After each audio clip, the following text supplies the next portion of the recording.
Hello students, let us discuss about constructional details of three-phase induction motor.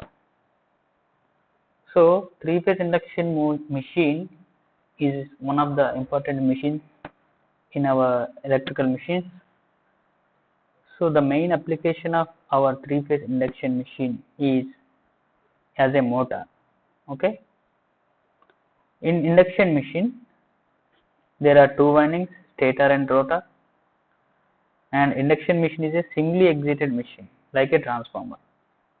We only supply stator with a three-phase supply, or it may be a single phase supply. Both induction machine and transformer operate on same principle, that is mutual induction principle. Induction machine is a transformer with a rotating short circuited secondary, that you will come to know in the upcoming sessions. Okay. So let us discuss the constructional details of three-phase induction machine. Okay. See here, what you are seeing in this picture is a three-phase induction machine. You can see the individual parts of our machine. Here I am coming right from the starting one, which is one end covering, which is used to protect the machine from this side, and you can see a fan which is in black color. Here, while operation, our three-phase induction machine may heat it up, right? In order to dissipate that heat, we need to inject some outside air into the machine. So, by using this fan, which is mounted on the same shaft of the machine, we can create an induced draft. The air will dissipate the heat of the machine. You can see these are the fins on the motor yoke, which are used to increase the surface area of the machine to dissipate the heat. Okay, and you can see the silver color out one, that is yoke, and there is a terminal box on the yoke placed on the machine, through which we can give the supply to the motor. Okay, you can see the inner winding, that is a stator winding, which is a three-phase winding, and here in the blue color one, which is a rotor. This is a slip ring induction motor, I think. No, there are no slip rings. These are ball bearings. These are silver color rings are ball bearings. So this is a squirrel cage rotor, and this is left side cover, and this is a non-drive end. The first starting plate is non-drive end, which is a porous one to allow the air to flow into the machine, and the other side of the machine is called drive end. That is, the shaft of that other side is connected to the loads like pumps, blowers, like this. Okay, these are the parts of our induction machine. Okay, let us see the types of induction machine. Based on the type of rotors used, the induction machines are classified into two types. One is squirrel cage induction motor, another is slip ring induction motor. The names squirrel cage and slip rings are types of rotors of our induction machines. Okay, let us discuss each and every one. So first is squirrel cage induction machine. Here you can see the physical view of squirrel cage induction machine. That is, the bigger one is a stator. You can see the terminals on the stator box, which are used to supply the machine. Okay, and you can see there are 6 terminals in the terminals box, using which you can connect the stator winding in star or delta. Okay, and you can see rotor, which is a squirrel cage one. That means there is no winding on the rotor. There are only copper bars. Those copper bars are short circuited with end rings at the both sides. That is why the rotor will be represented by a squirrel cage, because the cages for squirrels are same as the squirrel cage of our rotor. Okay, this is about squirrel cage induction motor. Let us see the stator yoke. This is the outer part of any machine, which is used to mount the stator rotor and shaft. This protects the rotor, stator and shaft from outer atmosphere, which is made of cast iron. Okay, the yoke is made up of cast iron. This is stator core. You know that stator core is laminated one to reduce eddy current. The material used to make stator core is silicon steel. That is to reduce hysteresis loss.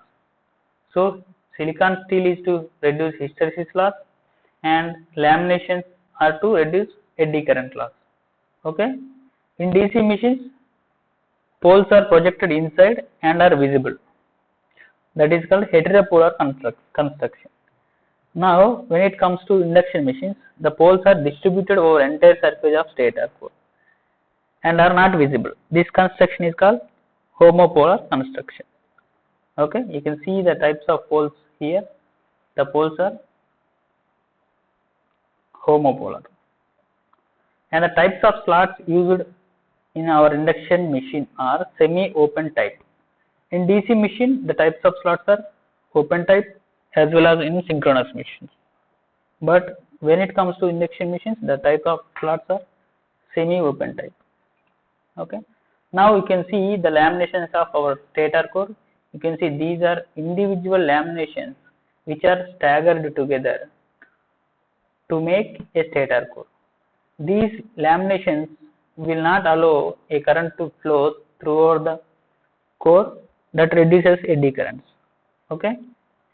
These laminations are separated with a insulation in between each and every lamination that will not allow eddy currents to flow through the core. This is stator laminations, and these are staggered together to form a stator core. And you can see here the three-phase winding of our three-phase induction motor stator. See, the three phases are distributed on the surface and short pitched. You know the advantage of distribution and short pitching of winding that will produce a sinusoidal magnetic flux waveform. Okay, this is stator winding, which is a three-phase winding, and the three-phase winding of our stator can be connected in star or delta using the terminal box. Okay. So let us see the rotor. Rotor also laminated one. You can see the laminations here. The each and every lamination is made staggered together with using insulation between each and every lamination to reduce eddy currents. Okay, this is the rotor core, which is a bunch of laminations. The laminations are insulated, and this is the rotor core on which we are going to place our rotor bars. Here the winding we are going to use on the squirrel cage machine is, that means there is no winding on the squirrel cage induction machine rotor. There are only copper bars. Okay, you can see the copper bars here. So these are the copper bars going to place on the rotor of our squirrel cage induction motor. These copper bars are going to be short circuited at both ends by using end rings. You can see in the first picture, the copper bars are short circuited using a ring type structure, that is a copper ring. That is why these are called end rings. So these end rings are connecting all the copper bars of our rotor, and these copper bars are short circuiting at both ends. These short circuited copper bars are going to be placed on our rotor core like this. So you can see the copper bars are placed on the rotor core like this. So this is the structure of stator and rotor. You can see the stator laminations and stator winding, rotor core, rotor laminations, rotor bars, and the rotor cage. This is about squirrel cage induction machine construction. Let us see the slip ring induction machine. The name itself is indicating that there are going to be slip rings in the machine. So since we are talking about three-phase induction machine, there are three slip rings on the rotor of our slip ring induction motor. The stator construction is exactly same like squirrel cage induction machine. That means the stator construction of slip ring and squirrel cage are same.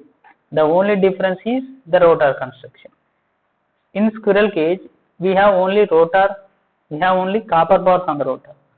When it comes to slip ring, we are going to have windings on the rotor. So, which is a three-phase winding. Here you can see three-phase windings, and these three-phase windings terminals are brought out through slip rings. Okay, three windings of our rotor are connected to slip rings, and on which three stationary brushes are mounted, and using which we are going to, the advantage of having slip rings on our rotor side is we can add external resistance to the rotor circuit, which increases the starting torque.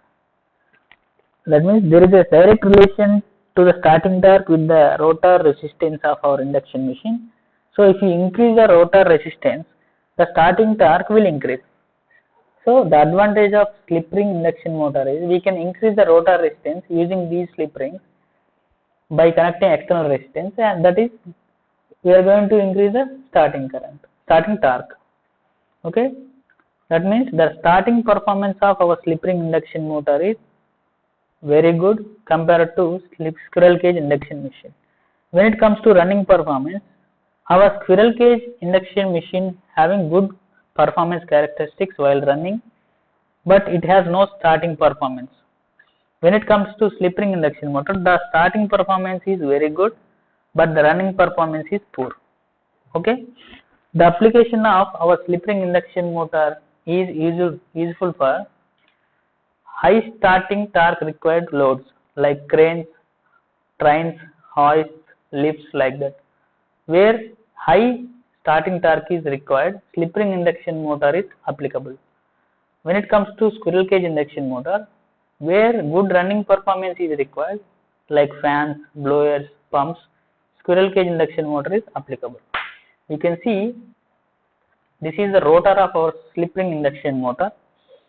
The rotor is having three windings, and the three windings are connected to three circular components here, which are called slip rings, and the circuit of our rotor of slip ring induction motor should always be connected in star. Okay, the rotor circuit should always be connected in star, whether the stator is connected in star or delta. You can see the slots are tilted from its normal angle. This is called skewing of rotor slots. The skewing is to produce uniform flex, that I will discuss in upcoming sessions. The flex distribution is uniform, that is the advantage of skewing. The average flex at any point is same because of skewing bars, and harmonic torque is less, and the operation of machine is silent and smooth. That is these are the advantages of skewing. You can see the physical view of slip ring induction motor. Here you can see the physical view of slip ring induction rotor. There are three slip rings at the end of our machine. This is at the production, I think. You can see two slip ring induction motors rotor. Okay, and this is the rotor circuit of slip ring induction motor. The R, B, Y are the rotor windings, and these R, B, Y are connected to slip rings, and at the other ends of slip rings we are having external star connected rheostat. That means we can connect external resistance to the rotor circuit, which increases the rotor resistance, by which we can have high starting torque in our slip ring induction motor. You can see star connected rotor winding and a rotor frame, slip rings, shaft, brushes, and external star connected rheostat. Rheostat is a variable resistor. We can add resistance to the rotor circuit of our slip ring induction motor, which increases the starting torque. Okay, thank you.